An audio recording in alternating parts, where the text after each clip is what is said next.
Mill-2013 sa Lulju li għadda n-numru ta' persuni li jiddependu fuq il-benefiċċji soċjali u l-benefiċċju tal-qatt naqas bi 8645. F'konferenza tal-ħabbarijiet il-Ministru għall-Ġustizzja Soċjali Michael Falzon qal li r-rata ta' dawk li jieħdu l-benefiċċji tal-qatt naqset b'90%. Il-Ministru Falzon għamel referenza wkoll għal ċifri notevoli ta' tnaqqis ta' persuni dipendenti fuq l-għajnuna soċjali mill-bidu tal-pandemija sal-lum.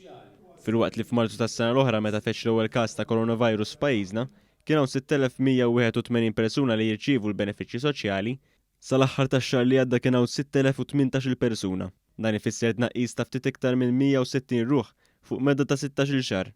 Fil-benefiċċju tal-qatt ukoll kien hawn tnaqqis mill-bidu tal-pandemija sal-lum.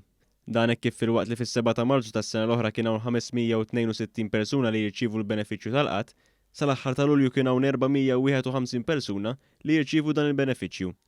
Il-Ministru Falzon qal li wara dawn iċ-ċifri hemm persuni u familji li gawdew mir-ruħ soċjali ta' dan il-Gvern. L-iktar ħaġa importanti mhux biss il-suċċess ekonomiku li kellna bħala pajjiż f'aħħar 8 snin, imma kemm dak is-suċċess ekonomiku twasslu lin-nies. Min-naħa tiegħu is-Segretarju Permanenti fil-Ministeru għas-Solidarjetà Soċjali Mark Musu tenna li dan it-tnaqqis mhux biss attribwit għal ġid ekonomiku li rat Malta fl-aħħar 8 snin, iżda anke minn inċentivi li ħarġu. Naturalment kellek tkabbir ekonomiku bla preċedent. Allura nħolqu numru kbir ta' impjiegi u allura kien iktar faċli għal dak li jkun illi jsib impjieg.